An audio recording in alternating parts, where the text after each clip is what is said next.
안녕하세요. 계획대로라면 올가을에 식을 올렸을 30대 예비신부입니다. 하지만 이제 예비신부라는 호칭은 쓸 수 없겠네요. 올가을에 식을 올릴 일은 없게 되었거든요. 솔직히 동거까지 시작한 마당에 파혼을 결정하기가 쉽지만은 않았어요. 이미 제가 결혼을 앞두고 있다는 건 저나 부모님 주변에 알만한 사람들은 다 알고 있었으니까요. 그렇지만 체면 생각하느라 아니다 싶은 결혼을 추진하자니 그러다 정말 이혼이라도 하게 되면 그땐 어떡하나 싶대요. 그래서 여러 가지로 복잡하지만 파혼으로 마음을 굳혔습니다. 일단 제 이야기를 조금 해보자면 저는 중학교까지는 한국에서 다니다가 사업을 하시는 부모님을 따라 미국으로 이민을 왔어요. 그래서 고등학교와 대학은 미국에서 나왔고 이후로 뉴욕에서 회사를 다녔습니다. 하지만 시간이 흐를수록 한국에 대한 그리움이 커졌고 그래서 부모님과 상의 없이 한국 내 직장을 알아보기 시작했어요. 그리고 운 좋게 미국에서의 경력을 인정받아 나쁘지 않은 조건으로 한국에 있는 회사로 이직을 하게 되었지요. 부모님과 떨어져 지낼 것이 마음에 걸리긴 했지만 정작 부모님은 한 번뿐인 인생이니 이제 네 뜻대로 살아보라며 응원해 주시대요. 그래서 덕분에 조금은 편안한 마음으로 한국으로 돌아올 수 있었어요. 그리고 이렇게 한국에서 직장 생활을 하다가 남자친구를 소개받았습니다. 직장 상사의 소개였기 때문에 내키지 않아도 나갈 수밖에 없는 자리였어요. 미국이었다면 당연히 싫다고 했겠지만요. 하지만 인연이긴 인연이었는지 남자친구도 저도 서로 호감을 느꼈고 이후로 얼마 지나지 않아 바로 사귀는 사이로 발전했습니다.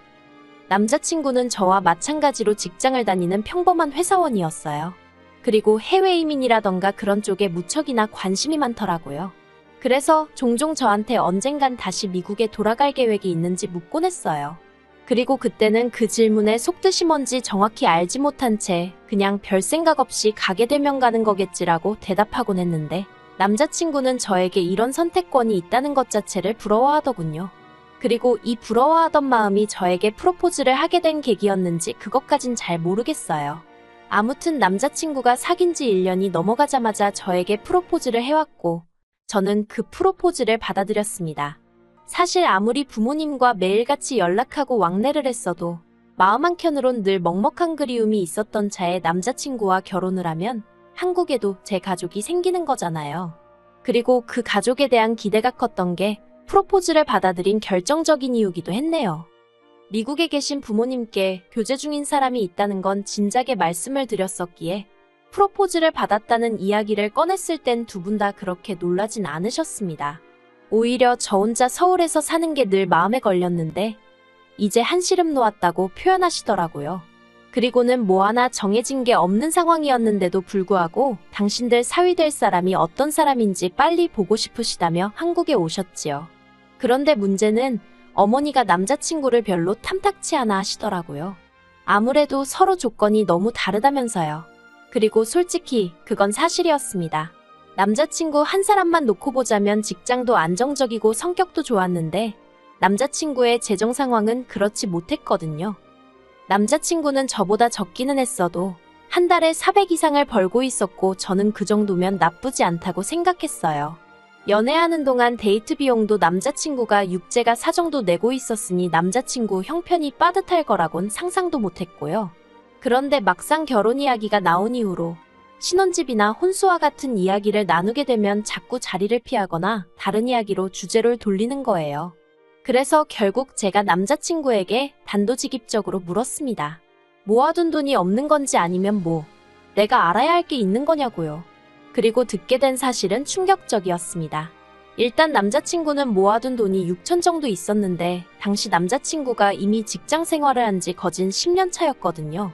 그래서 제가 1년에 1,000만 원도 못 모은 거냐고 물으니 자기가 여기저기 돈 들어갈 곳이 많았답니다. 학자금 대출도 갚아야 했고 차도 샀고. 하지만 그렇다고 해도 뭔가 납득이 되질 않더라고요. 한국은 미국에 비하면 학비도 저렴한 데다가 남자친구는 2년제 대학을 나왔다고 했으니까요. 그리고 차도 무슨 얼마나 비싼 외제차도 아니고 그냥 국산 소형 SUV였습니다. 그래서 제가 남자친구에게 정말 그게 다냐고 몇 번을 되물었어요. 그랬더니 사실은 부모님께서 살고 계신 곳이 반월세인데 그 월세를 남자친구가 계속 내드리고 있었답니다. 밑에 있는 하나뿐인 여동생 용돈도 주고요. 그리고 그 이야기를 들었을 땐 솔직히 너무 어이가 없었어요.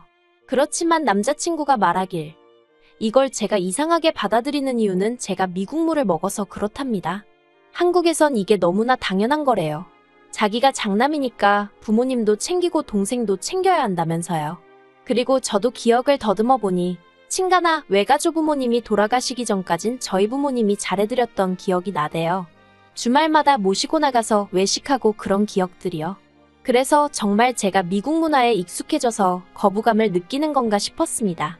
단지 남자친구뿐만이 아니라 한국에 있는 사람들은 다 그렇게 사는가 보다 싶었지요.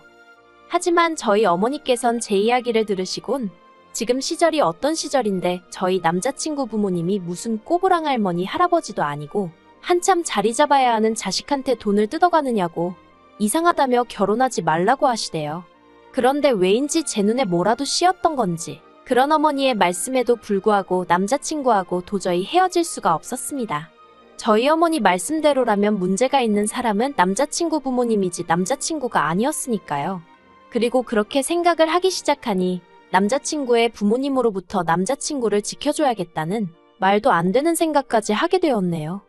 그리고 자식 이기는 부모 없다는 말처럼 이런 딸의 고집을 꺾지 못한 부모님께선 남자친구에게 딱 하나만 당부한다 하셨습니다.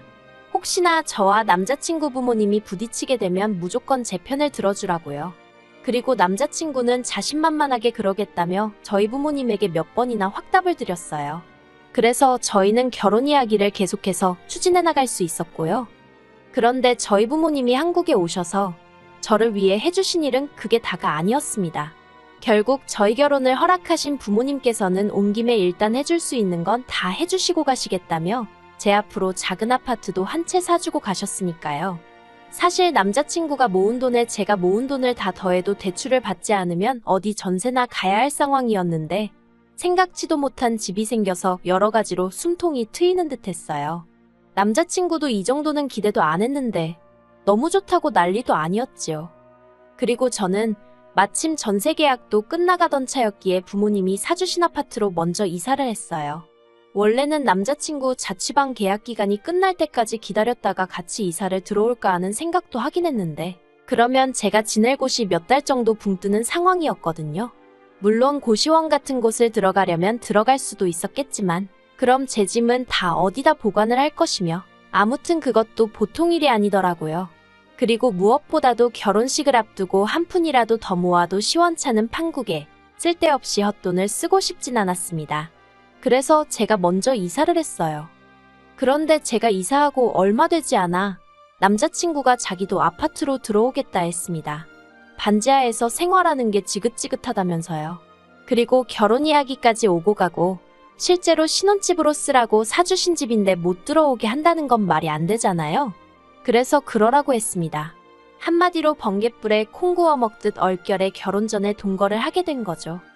그런데 동거를 시작하고 2주쯤 되었을 때 남자친구 어머님으로부터 연락을 받았습니다. 이번에 당신 형제들이 서울에 있는 병원에서 검진을 받으러 올라오는데 그때 저를 소개시키고 싶으시다고요. 저는 솔직히 결혼식 당일에 뵙게 될 줄 알았고 그거면 충분할 거라고 생각했는데 어머님이 갑자기 그런 말씀을 하시니 당황스럽더군요. 하지만 그런 제 마음도 모른 채 남자친구가 옆에서 그거 정말 좋은 생각이라며 그러라고 했어요. 이번 기회를 놓치면 제가 직접 한 분 한 분 뵈러 인사를 가야 한다면서요. 그래서 자의반타의반으로 알겠다고 했습니다. 그런데 저를 더 황당하게 한 건 그러면 그때 아예 저희 집에서 집들이를 하자는 거예요. 사람도 많은데 어디 식당을 가기도 마땅치 않지 않냐면서요. 그리고 이번에도 남자친구가 나서서는 인사도 드리고 집들이도 해버리고 일타이피라나 어쩐다나 하도 설레발을 쳐서 그렇게 하게 되었네요. 그리고 그 집들이가 어떻게 보면 제가 남자친구와 파혼을 결심하게 된 결정적인 사건의 시작점이었습니다. 사실 집들이라는 게 저희 집이 이렇게 생겼습니다 하고 보여드리고 식사 한 끼 하면 되는 자리잖아요. 그래서 정리가 미처 끝나지 않은 개인적인 물건들은 안방이나 적당한 곳에 일단 넣어뒀거든요. 그런데 약속 당일날 약속 시간보다도 일찍 도착하신 어머님 아버님을 비롯하여 8분의 어른들이 더 몰려왔습니다. 그래서 제가 어머님께 4분 정도 오신다고 하지 않으셨냐고 여쭈니 그 사람들도 다들 자기들 짝꿍이 있지 않겠냐면서 그러니 제가 센스껏 곱하기 2를 했어야 한다고 핀잔을 주시더라고요. 그리고 그렇다 보니 음식은 당연히 부족했고 남자친구가 자기가 나가서 치킨이랑 피자 같은 거라도 좀 사오겠답니다. 그런데 남자친구가 나가면 저 혼자 그 많은 남자친구의 식구들을 상대하고 있을 엄두가 나질 않더라고요. 그래서 제가 남자친구에게 내가 나갔다 올 테니 당신은 어른들하고 있으라고 했어요. 그리고 남자친구가 말한 대로 피자에 치킨에 급한 대로 사서 집으로 들어왔는데 집안에선 어이없는 상황이 펼쳐져 있었습니다. 제 개인적인 물건들이 식탁 위에 다 나와 있었거든요. 화장품부터 시작해서 포장도 뜯지 않은 향수에 부모님이 사다 주신 그릇 그리고 가방까지 전부 다 제가 나중에 쓰려고 혹은 아까워서 뜯지도 못하고 둔 하나같이 저에겐 소중한 물건들이었어요. 속에서부터 화가 끓어올랐지만 최대한 감정을 억제하며 제가 이게 왜 다 나와 있냐고 남자친구에게 물었습니다. 그랬더니 오히려 남자친구가 목청을 높이면서 어이없는 소리를 하대요. 저더러 쓰지도 않을 걸 왜 이렇게 쟁이고 있냐면서 알뜰한 줄 알았는데 이제 보니 영 아닌 것 같다나요? 그리고는 그래서 이거 오늘 전부 다 여기 계신 어른들한테 나눠드릴 거랍니다. 그리고는 또 뭐라더라. 앞으로 쓸데없는 건 안 사겠다고 여기 어른들 앞에서 자기한테 맹세를 하라는 거예요. 어이가 없어서 제가 무슨 헛소리를 하느냐고 그랬어요. 쓸 데가 있건 없건 내 돈 주고 산 건데 당신이 왜 이러냐고 별꼴이라고 해버렸지요. 그리고는 이미 몇 개 챙기신 어른들더러 저한테 돌려달라고 했습니다. 솔직히 이때도 어이가 없었던 게 누가 봐도 남자친구 물건이 아닌데 가지라고 주면 받는 사람이 거절을 하는 게 정상 아닌가 싶었어요. 아무튼 몇 분은 줬다가 가져가는 게 어딨냐며 짜증을 내셨는데 짜증을 내도 조카인 남자친구한테 내셔야지 왜 저한테 그러시나 싶어서 저야말로 짜증이 나더라니까요. 그리고 결국 어른들 중 몇 분이 술 맛버렸네 밥맛 떨어지네 하며 자리를 일어나셨습니다. 남자친구는 저더러 어떡할 거냐면서 성질을 부렸고 어머님 아버님도 저더러 다시 받네 어쩌네 하며 혀를 차셨지요. 그리고 거기까지는 그래도 제가 그럭저럭 참을 수 있었습니다. 하지만 결국 남자친구의 외삼촌이란 분이 저를 열받게 아니 폭발하게 만들대요. 그냥 침도 아니고 가래침을 제 신발에다 뱉으면서 젊은 X가 욕심만 많아서 재수가 없다고 했거든요. 그런데 그럼 외삼촌을 누구 하나 말리기는커녕 마음 넓은 네가 참으라면서 조카 며느리 될 애가 미국에서 컸다더니 버르장머리가 없다고 자기들끼리 수군거리는 거예요. 그래서 저도 남자친구한테 가정교육을 어떻게 받았길래 주인 있는 물건에 손을 대냐고 그거 도둑질 아니냐고 한마디 했네요. 그랬더니 어머님이 너 지금 내 아들더러 도둑이라고 그랬냐면서 제 머리를 잡아채려 하시고 집안이 온통 아수라장이 되었습니다. 저는 방으로 뛰어들어가 경찰에 불렀는데 놀란 마음이 도통 진정이 되질 않대요. 그리고 결국 경찰이 출동하고 나서야 대부분의 사람들이 돌아갔고 제가 남자친구의 외삼촌은 재물손괴죄로 고소하겠다 했습니다. 듣자 하니 공무원이라던데 한번 귀찮아져 보라고요. 그리고 당연히 남자친구한테는 지금 당장 짐 싸서 나가라고 했어요. 그랬더니 남자친구가 저더러 너무 감정적으로 나오지 말라면서 이럴 때일수록 이성적으로 논리적으로 이야기를 해야 한다나요? 그래서 지금 나는 누구보다 이성적이라고 경찰 한 번 더 부르기 전에 당장 내 눈앞에서 꺼지라고 했어요. 그러자 남자친구도 제가 한 번 내뱉은 말은 무조건 지키는 성격인 걸 알아서인지 그때부턴 무릎까지 꿇고 싹싹 빌대요. 그렇지만 제가 눈길도 안 주니 결국 짐 싸서 무슨 도살장 끌려가는 소마냥 나갔습니다. 그리고 그 이튿날부터 지금까지도 남자친구는 저더러 자기가 잘못했다며 다신 이런 일이 없게 하겠다는 헛소리를 하고 있어요. 제가 원하면 다시는 그 친척들 아무도 안 보고 살아도 된다면서 자기만 좀 받아달라고요. 그런데 그 피가 어디 가나요? 그냥 생각할수록 남자친구니 뭐니 해서 낭비한 제 시간이 아까워서 열받아 죽겠어요.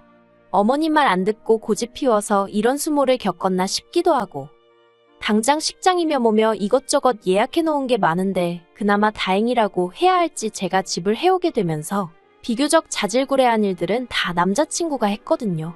지 돈으로 예약금 걸고 했으니 그거 몇 푼이라도 건지려면 지가 다 전화 돌리고 해야 할 건데 얼마나 귀찮아할지 안 봐도 눈에서 납니다. 그냥 여러 가지로 짜증이 나는데 똥 밟은 셈 쳐야겠죠?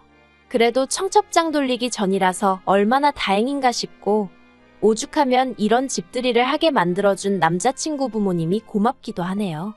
이 꼴을 결혼식까지 올리고 나서 봤다고 생각하면 막막하잖아요.